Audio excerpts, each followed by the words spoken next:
Okay, सो हम cell death के बारे में डिस्कस कर रहे थे कि एक सेल है जो इंजर्ड है, उसकी वजह से उसकी डेथ हो चुकी है। अब वो जिस सेल की डेथ हो गई है, मतलब कि सेल की लाश पड़ी हुई है, अब हमने उसके साथ क्या करना है। सो हमने सेल डेथ को 2 पार्ट्स में डिवाइड किया था, नेक्रोसिस में एंड अपोप्टोसिस में। नेक्रोसिस को हम डिस्कस कर चुके हैं कि नेक्रोसिस में ऐसा होता है कि जो सेल की डेथ हुई है वहाँ बाहर से जो है वो इंजाइम्स आते हैं। For example white blood cell जो है वो आते हैं, आके जो सेल डेथ जिसकी हुई है उसको आके डिस्ट्रॉय कर देते हैं कम्प्लीटली। नेक्रोसिस में ऐसा होता है, देन जिस सेल को डिस्ट्रॉय करते हैं वहाँ पे इन्फ्लेमेशन बन जाती है। बट अपोप्टोसिस में ऐसा नहीं होता, बाहर से कोई सेल नहीं आता, कोई वाइट ब्लड सेल नहीं आते, कोई इंजाइम नहीं आता, बल्कि जो सेल की जो अंदरूनी जो स्ट्रक्चर्स होते हैं, इंटरनल स्ट्रक्चर्स होते हैं, वो खुद ब खुद ही जो सेल को कम्प्लीटली डिस्ट्रॉय कर देते हैं। सो नेक्रोसिस हम डिस्कस कर चुके हैं। एपोप्टोसिस के बारे में आज हम डिस्कस करेंगे डिटेल के साथ। सो फर्स्ट अगर हम एपोप्टोसिस में देखें तो ये जो है प्रोग्राम्ड सेल है, ठीक है, प्रोग्राम्ड डेथ है। नेक्रोसिस में जो है वाइट ब्लड सेल आते हैं, देन उस कम्प्लीटली जो सेल की डेथ हुई होती है उसको कम्प्लीटली डिस्ट्रॉय कर देते हैं, ख़त्म कर देते हैं। बट एपोप्टोसिस जो है उसमें प्रोग्राम जो उसका सेल होता है वो खुद या तो वो सुसाइड करता है, खुद सोचता है कि अब तो मैं मरने वाला हूँ, तो जो है ना मैं खुद को ही ख़त्म कर लेता हूँ। तो इसमें जो है प्रोग्राम्ड डेथ होती है एपोप्टोसिस में। सेकेंड इसमें क्या होता है कि इसमें इन्फ्लेमेशन नहीं होती। जो एपोप्टोसिस है इसमें इन्फ्लेमेशन नहीं होती, बट जो नेक्रोसिस है उसमें जो है इन्फ्लेमेशन होती है। जहाँ पे भी नेक्रोसिस होती है उस पार्ट पे स्वेलिंग हो जाती है, बट एपोप्टोसिस में ऐसा नहीं होता। So no inflammation in apoptosis. Third इसमें क्या होता है कि ये एक्टिव होता है, ठीक है। नेक्रोसिस की अगर हम बात करें, साथ साथ अगर हम डिफरेंस भी देखते जाएं, तो जो नेक्रोसिस है वो पैसिव है, मींस कि उसमें कोई एनर्जी जो है वो यूज़ नहीं होती। नेक्रोसिस में बाहर से वाइट ब्लड सेल्स आते हैं, वो उसको फिनिश कर देते हैं, जो सेल डेथ है उसको ख़त्म कर देते हैं, डेब्रिस बना देते हैं। बट एपोप्टोसिस में जो है वो एनर्जी यूज़ होती है, बिकॉज उसने खुद ही सब कुछ करना है, खुद को ही ख़त्म करना है, तो उसके लिए उसे एनर्जी लगानी पड़ेगी, तो इसलिए ये एक्टिव है, इसमें एनर्जी यूज़ होगी। सो ये जो है एपोप्टोसिस की डेफिनेशन है। इसमें ये जो है डिफरेंस भी आएंगे नेक्रोसिस के साथ, और कुछ इसकी ये जो हैं चीज़ें हैं जो कि उससे अलग हैं। तो ये प्रोग्राम्ड है, खुद जो है वो सुसाइड करता है सेल, दूसरी इसमें इन्फ्लेमेशन नहीं होती, और थर्ड जो है एक्टिव ये सेल है, इसमें एनर्जी यूज़ होती है। एटीपी होगा तो जो है सेल की एपोप्टोसिस होगी। सो नेक्स्ट जो एपोप्टोसिस है हम इसको 2 पार्ट्स में डिवाइड करते हैं। एक तो है फिजियोलॉजिकल जो है हम इसको डिवाइड करते हैं, और सेकंड वन है पैथोलॉजिकल।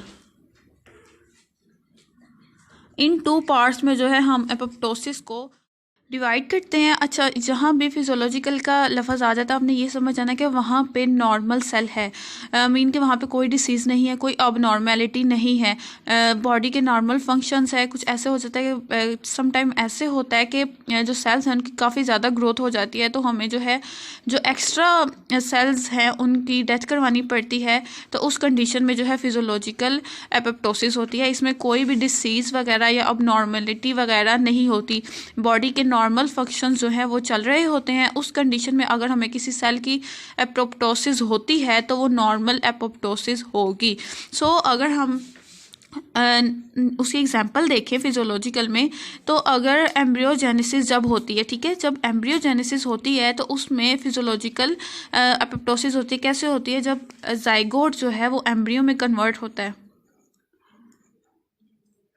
फॉर एग्जांपल अगर ये जो है वो जाइगोट है, ठीक है, अगर वो जाके कन्वर्ट हुआ है एम्ब्रियो में, जब वो एम्ब्रियो में जाके कन्वर्ट होता है तो यहाँ पे बहुत ज़्यादा जो है वो सेल बन जाते हैं, बहुत ज़्यादा एक्स्ट्रा सेल बन जाते हैं। जब नेक्स्ट जो है वो फीटल में जब उसने कन्वर्ट होना होता है तो हमें एक्स्ट्रा जो सेल्स हैं उनको ख़त्म करवाना होता है, उनकी एपोप्टोसिस करवानी होती है, उनकी डेथ करवानी होती है। तो यहाँ पे जो एक्स्ट्रा सेल्स होंगे उनकी एपोप्टोसिस हो जाएगी, उनकी डेथ हो जाएगी। इस कंडीशन को हम बोलते हैं फिजियोलॉजिकल एपोप्टोसिस, जिसमें नॉर्मल जो है हमने कंडीशन में जो है सेल की एक्स्ट्रा ग्रोथ हो गई है तो हमने उसको नॉर्मल लाने के लिए उसकी डेथ करवानी है।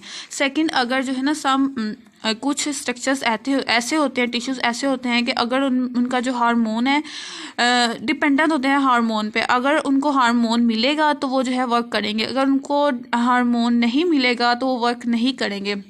इसमें अगर हम एग्जांपल देखें तो इंडोमेट्रियम में जो है, इंडोमेट्रियम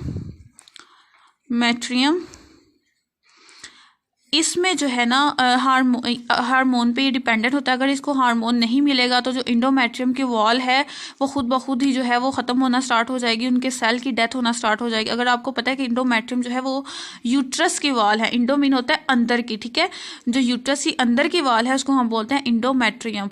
सो इसके जो हार्मोन्स हैं इंडोमेट्रियम के वो मेनली जो है एस्ट्रोजन है, एस्ट्रोजन एंड प्रोजेस्टेरोन,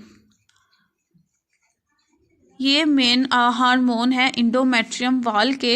अगर तो एस्ट्रोजन एंड प्रोजेस्टेरोन जो है वो रिलीज़ हो रहा है तो इंडोमेट्रियम की जो वॉल है वो ठीक तरीके से वर्क करेगी। बट अगर एस्ट्रोजन एंड प्रोजेस्टेरोन का जो हार्मोन है उसका लेवल कम हो गया तो इंडोमेट्रियम की जो वॉल है उसकी डिक्रीज़ होना स्टार्ट हो जाएगी और उसकी डेथ भी हो सकती है, एपोप्टोसिस। तो ये भी जो कंडीशन है इसमें ये भी फिजियोलॉजिकल एपोप्टोसिस में आती है। नेक्स्ट जो उसकी टाइप है वो है पैथोलॉजिकल एपोप्टोसिस। इसमें क्या होता है, पैथोलॉजिकल जहाँ भी आना है उसका मीन है कि कोई डिसीज़ है, कोई इंजरी है जिसकी वजह से सेल की डेथ हो रही है। अगर किसी डिसीज़ की वजह से, किसी जो है अब नॉर्मेलिटी की वजह से अगर एपोप्टोसिस हो रही है, सेल की डेथ हो रही है तो उसको हम बोलेंगे पैथोलॉजिकल एपोप्टोसिस।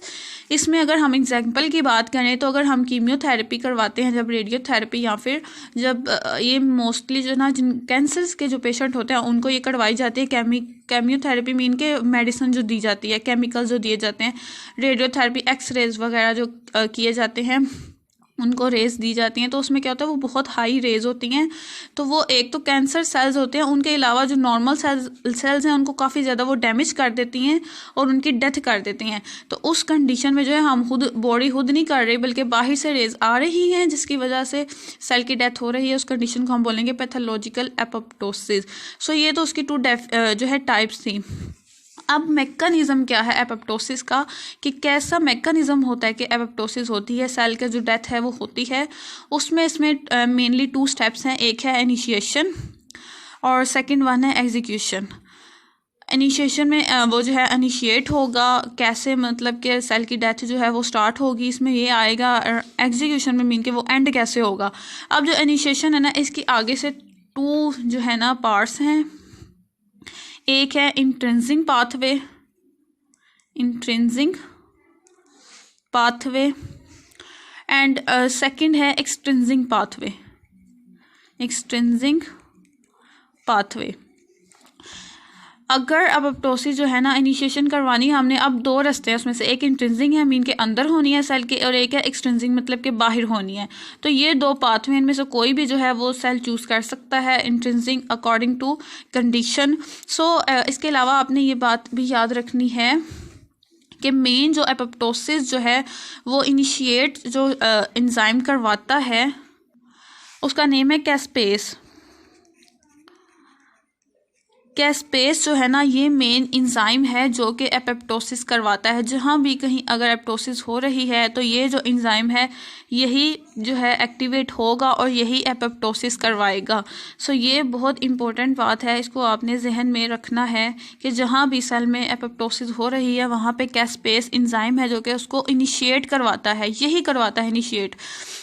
ठीक है, अब जो कैस्पेस है ना उसकी काफ़ी टाइम्स है, C1 भी है, कैस्पेस 2 भी है, कैस्पेस 3 भी है, 4 भी है, 5 भी है, 6 भी है, 7 भी है, 8 भी है एंड 9 भी है। बट मोस्टली जो कि हमें चाहिए वो है 3। ठीक है, C3 ये मोस्ट इम्पोर्टेंट है एंड C8 बहुत इम्पोर्टेंट है एंड C9 ये मोस्ट इम्पोर्टेंट। 3 जो है ना कैस्पेस ये इम्पोर्टेंट है जो कि हमें चाहिए। ठीक है, 3 जो है कैस्पेस चाहिए बिकॉज हमारे पास भी 3 जो है